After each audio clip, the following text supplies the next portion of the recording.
అయితే చంద్రబాబు అయితే మాత్రం సీఎంలు ఎవరవుతారా అని చూసుకుంటూ వాళ్ళకి ఫోన్లు చేసి నిన్ను గెలిపించడానికి నేనే కారణం, నేనే కృషి చేశాను అని చెప్పుకునే అతను చంద్రబాబు నాయుడు ఒక 420 అని కూడా వ్యాఖ్యానించడం జరిగింది నాని. సో దీనిపై మీరేం చెప్తారు? తమరికి అదేవిధంగా ప్యానెల్లో ఉన్నటువంటి మిత్రులకు, ఏబిఎన్ వీక్షకులకు నమస్కారాలండి. ఇప్పుడు సుదీర్ఘంగా మనకి ప్యానలిస్టులు మాట్లాడారు.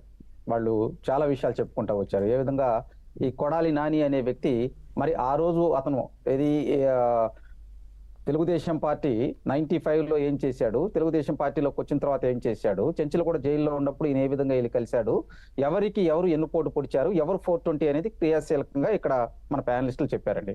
నేను అనేది ఏంటంటే, ఇప్పుడు వైకాపా పార్టీ అధికారంలోకి వచ్చిన దగ్గర నుంచి మీరు చూసుకోండి, వాళ్ళకు ఒక సిద్ధాంతం ఉండదు. ఎందుకంటే ముఖ్యమంత్రి బయటకు వచ్చి ఎప్పుడు మాట్లాడు, ముఖ్యమంత్రి ఆదేశాలు ఇస్తా ఉంటాడు. మీరు పదే పదే మరి ప్రతిపక్ష పార్టీలో ఉన్నటువంటి చంద్రబాబు నాయుడు గారిని, లోకేష్ గారిని, అదేవిధంగా అక్కడ ఉన్నటువంటి నాయకులను, అక్కడ ఉన్నటువంటి తెలుగుదేశం పార్టీ ఇన్ఛార్జీలను తిట్టండి, మీరేమీ చేయొద్దు, మీ టికెట్ల విషయం, మీ భవిష్యత్తు నేను చూసుకుంటానని చెప్పి పదే పదే అంటాం చాలా సందర్భాల్లో చూసాం. అదేవిధంగా కొన్ని బహిరంగ సభల్లో రేవంత్ రెడ్డి గారి గురించి మరి ఈ రోజు ఉన్నటువంటి ముఖ్యమంత్రి గారు వ్యతిరేకంగా మాట్లాడటం కూడా చూసాం. ఒకానొక సందర్భంలో అయితే అసలు అన్నదమ్ముల్లా కలిసి ఉన్నటువంటి కేసీఆర్, అదేవిధంగా ఇక్కడ ఉన్నటువంటి జగన్మోహన్ రెడ్డి గారు ఈ రాష్ట్రానికి అన్యాయం చేశారండి. మీరు కృష్ణా జలాలు కావచ్చు, గోదావరి జలాలు కావచ్చు, ఎక్కడో ఉన్నటువంటి మరి బనకచెర్ల దగ్గర ప్రాజెక్ట్ కడితే కృష్ణా నదిలోకి నీళ్లు వస్తాయని చెప్పి ఆంధ్ర రాష్ట్రానికి అన్యాయం జరిగే పనులు చేశాడు ముఖ్యమంత్రి జగన్మోహన్ రెడ్డి గారు. ఇవన్నీ చూసుకుంటా వచ్చినప్పుడు ఒకంత ఆంధ్ర రాష్ట్రంలో ఉన్న ప్రజలు కూడా అసహనం వ్యక్తం చేశారు ఈ రాష్ట్ర ప్రభుత్వం మీద. ఇవన్నీ చూసుకుంటా వచ్చినప్పుడు పదే పదే మీరు కేసీఆర్ కి మద్దతు ఇస్తా వచ్చాడండి. మరి విభజన చట్టంలోని హామీలను ఒబే చేయటం కానీ, అదేవిధంగా ఆ రోజు ఢిల్లీలో ఉన్నటువంటి ఆంధ్ర భవన్ అక్కడ ఆస్తుల విషయంలో కానీ వాళ్ళకి ఎక్కువ మేలు చేసే విధంగా చేశాడు. ఇవన్నీ తెలిసినటువంటి విషయమే. వీటితో పాటు అవకాశం దొరికినప్పుడల్లా కూడా మరి కేసీఆర్ గారిని కలవటం, కేసీఆర్ గారి దగ్గరికి వెళ్ళి వెంకటేశ్వర స్వామి బొమ్మ ఆయన ప్రసాదం తీసుకెళ్లి ఇచ్చినటువంటి సందర్భాలు కోకొలలు. ఈరోజు రేవంత్ రెడ్డి గారు కూడా ఏమన్నారు, ఏబిఎన్ లో ఒక ఇంటర్వ్యూ ఇస్తూ ఆయన కొన్ని కీలకమైనటువంటి మాటలు మాట్లాడారు. సహజంగా తెలుగు రాష్ట్రాలు మనకి కొన్ని ఒప్పందాలు ఉన్నాయి, విభజన చట్టంలోని హామీలు ఉన్నాయి, బాగోగులు మాట్లాడుకోవాలి, ఇక్కడ ఉన్నటువంటి ఆస్తుల గురించి మాట్లాడుకోవాలి, కనీసం కట్టసీ కోసమైనా కానీ నాకు ఫోన్ చేయలేదని అనటం అందులో తప్పేం లేదండి. ఎందుకంటే ఎక్కడో ముఖ్యమంత్రులు కలిస్తే మరి ఇక్కడ ఉన్నటువంటి ముఖ్యమంత్రి గారు ఫోన్ చేసి విషయం చెప్పినప్పుడు ఎందుకు రేవంత్ రెడ్డి గారు అన్నారంటే, ఇతను అహంకారంతో ఉన్నాడు ఇక్కడ. ఇలా చూడండి, ఎలక్షన్ ముందర కూడా పదే పదే కేసీఆర్ గారికి సపోర్ట్ చేయటం, కేసీఆర్ గారిలో ఉన్నటువంటి వాళ్ళకి ఇక్కడ నుంచి కొంత ఆర్థిక సహాయం కూడా వెళ్ళింది అంటున్నారండి. ఇవన్నీ చూసుకున్నప్పుడు ఖచ్చితంగా వాళ్ళకి సపోర్ట్ ఇచ్చారు. ఇప్పుడు కొడాలి నాని పెద్ద 420 అతను. ఎందుకంటే అతను మాట్లాడే మాటలకి చేసే చేష్టలకు పొంతనే ఉండదు. మీరు ఎక్కడన్నా చూడండి, అతను బహిరంగంగా ఎక్కడికి వచ్చి మాట్లాడినా కానీ చంద్రబాబు గారిని, లోకేష్ గారిని వాళ్ళని తలుసుకోకపోతే ఆ రోజు అతను నిద్ర పట్టదు. ప్రతి దాంట్లో చూసాం మనం. మేము ఏమంటామంటే, రాజకీయాల్లో కావాల్సింది ఏంటండి, ప్రజలకు ఆమోదయోగ్యమైనటువంటి ఏదైనా వర్క్స్ చేయాలి. అదేవిధంగా ఇదిగో నా నియోజకవర్గంలో రోడ్లు లేవు, ఆంధ్ర రాష్ట్రంలో పరిస్థితి ఈ విధంగా ఉంది, ఇక్కడ మహిళల మీద దాడులు పెరిగినాయి, అదేవిధంగా ఇక్కడ మహిళల మీద అకృత్యాలతో పాటు చిన్నపిల్లల మీద అగాత్యాలు పెరిగినాయి, ఈ రాష్ట్రంలో రైతులు ఆత్మహత్యలు చేసుకుంటున్నారు, ఈ రాష్ట్రంలో యువతకు ఉపాధి లేదు, ఆ అంశాలు మాట్లాడాలి. కానీ మీరు ప్రతిసారి వచ్చినప్పుడు ఇతను ఒక్కడే కాదండి, ఈ రాష్ట్రంలో ఉన్నటువంటి ప్రధానమైనటువంటి ఒక 10 మంది ఉన్నారు నాయకులు. వాళ్ళు ఎప్పుడు బయటకు వచ్చినా కానీ చంద్రబాబు నాయుడు గారి మీద, తెలుగుదేశం పార్టీ మీద, అటు పవన్ కళ్యాణ్ గారి మీద వీళ్ళ పనిదే ఈ విధంగా మాట్లాడి పబ్బం కలుపుకోవటం. ఈ విధంగా చూసినప్పుడు ఏంటంటే అతను పరిదాటి మాట్లాడటం ఇప్పటి నుంచి కాదండి, దాదాపు వైకాపా పార్టీ అధికారంలోకి వచ్చిన దగ్గర నుంచి కూడా చాలా అసభ్యంగా మాట్లాడటం. మనం అంటా ఉంటాం కదా, అసలు రాజకీయాల్లో ఇటువంటి వ్యక్తులు ఉంటారా అనేటువంటి అనుమానాలు పక్క రాష్ట్రాల నవ్వారండి. అసెంబ్లీలో కూడా ఇదే మాటలు, ఎక్కడ మైక్ కనపడితే ఆ మైక్ దగ్గర అసభ్యంగా మాట్లాడుకోవటం. ఈ విధంగా ఉంటే ఎట్లా? వాస్తవాలు ఏంటంటే పక్క రాష్ట్రాలతో ఏదైనా కంపేర్ చేసుకున్నప్పుడు అవసరాలు ఉంటాయి. ఈ రాష్ట్రంలో ఉన్నటువంటి విధానం, ఆ రాష్ట్రంలో ఉన్నటువంటి విధానాలు, ఇవన్నీ చర్చించుకునే అవకాశాలు ఉంటాయి. కానీ పైపెచ్చు ఇతను కొడాలి నాని మాట్లాడే మాటలు ఎట్లా ఉన్నాయంటే, ఇతనిదే ఉంది ఆఫ్టర్ ఆల్ అంటున్నాడు. అదే నేను అంటుంది, అహంకారంతో మాట్లాడుతూ ఉన్నారు వీళ్ళు. పక్కన ఉన్నటువంటి ముఖ్యమంత్రి గారిని మీరు గౌరవించాలండి. కనీసం మీ సంస్కారం కాదు గౌరవించడం, కనీసం ఆయనతో మీకెందుకు మాట్లాడకూడదు కదా. అదేవిధంగా ఆఫ్టర్ ఆల్ ఆయనదే ఉంది.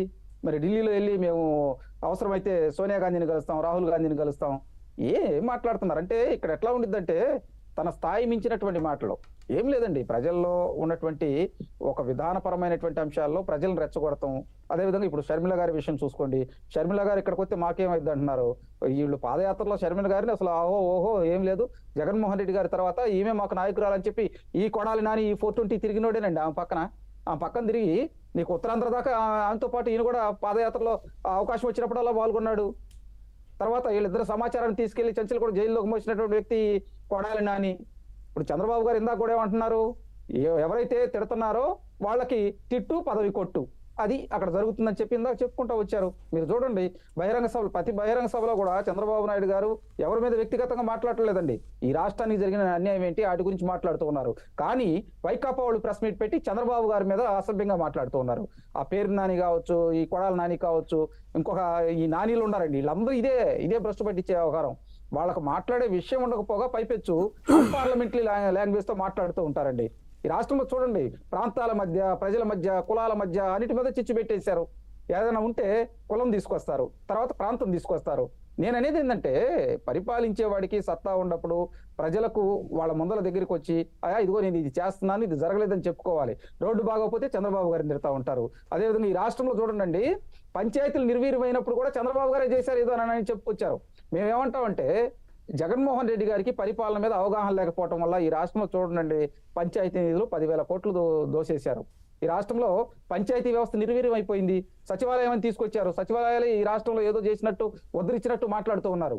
మేము పదే అనేది ఏంటంటే పరిపాలన చేతగానప్పుడు ఇటువంటి వ్యాఖ్యలు చేయటం, ఇటువంటి మాటలు మాట్లాడటం. ఇక్కడ ఏంటంటే కులాల మధ్య, మతాల మధ్య రెచ్చగొట్టి ప్రాంతాల మధ్య వైరిని తీసుకొచ్చి ఏదో ఒక విధంగా 2024లో గెలవాలనే ఆతృతతో ఉన్నారు వాళ్ళందరూ. కాబట్టి వాళ్ళ మంత్రుల దగ్గర నుంచి సాధారణమైనటువంటి కార్యకర్త దాకా ఇదే ఇష్యూ చేస్తున్నారండి. అవకాశం దొరికినప్పుడల్లా తెలుగుదేశం పార్టీ నాయకుల మీద దాడులు చేయటం, తెలుగుదేశం పార్టీ కార్యకర్తల మీద దాడులు చేయటం, అసభ్యంగా మాట్లాడటం వీళ్ళకి వెనతో పెట్టిన విద్య. కొడాలి నాని అనే 420 గురించి ఎక్కువ మాట్లాడుకోవటం కూడా అనవసరం అతను. ఎందుకంటే అతను నోరు అనేది ఏదో అంటారు కదా, అది నాలిక కాదు ఏదో అంటారు, ఆ సామెతలాగా ఉండిద్దండి. ఇక్కడ అతనికి అసభ్యంగా మాట్లాడటం మీరు చూడండి. ప్రతి అంశం కూడా ఇక్కడ ఈ రాష్ట్రంలో జరిగేటువంటి ప్రతి అంశాన్ని దేనికో దానికి ముడేస్తా ఉంటారు పైపెచ్చు. వీళ్ళకి చేత కాదు, వీళ్ళు చేయలేరు. మీరు చూడండి రాష్ట్రంలో ఉన్నటువంటి ప్రజలు ఇప్పుడు తుఫాన్ల వల్ల కావచ్చు, అదేవిధంగా రాయలసీమ కరువు వల్ల కావచ్చు అల్లాడిపోతూ ఉన్నారు రైతులు, సామాన్యమైనటువంటి ప్రజలు. ఎక్కడన్నా వాళ్ళని పట్టించుకున్న దాఖలాలు ఉన్నాయా? ముఖ్యమంత్రి గారు బయటకు వచ్చేసి ఏంటి మీ పరిస్థితులు అలా ఉన్నాయని ఎప్పుడన్నా మాట్లాడుతూ ఉన్నారా?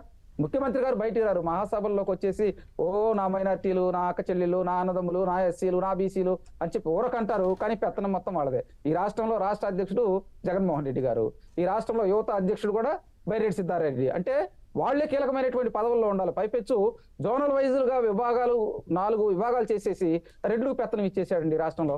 ఎక్కడ కదిలిచ్చినా సరే తిరుపతిలో ఒక ఆయన తెలుగుదేశం పార్టీని తిడతా ఉంటాడు, అనంతపురంలో ఒక ఆయన తిడతా ఉంటాడు, ప్రకాశం జిల్లాలో ఒక ఆయన తిడతా ఉంటాడు, గుంటూరులో ఒక ఆయన తిడతా ఉంటాడు, విశాఖపట్నంలో ఇంకొక ఆయన తిడతా ఉంటాడు. ఇలా బతుకు మొత్తం తిట్టించుకోవటమేనండి. రైట్ అండి. సో కౌశిక్ గారు, అండ్ నార్మల్గా వాళ్ళ సీఎంకి సంబంధించి అండ్ జగన్మోహన్ రెడ్డికి సంబంధించి ఒక సీఎంని ఎవరైనా అంటే ఒక దూషించినా కానీ, ఆయన వేలెత్తి చూపించినా కానీ, ఆయన ఏమైనా అన్నా కానీ అంటే ఒంటెద్దు కాల మీద లేచిపోతారనమాట మొత్తం అందరూ కూడా, నేతలందరూ కూడా. సో ఏంటి మా సీఎంని అలా మాట్లాడతారు, ఒక సీఎంని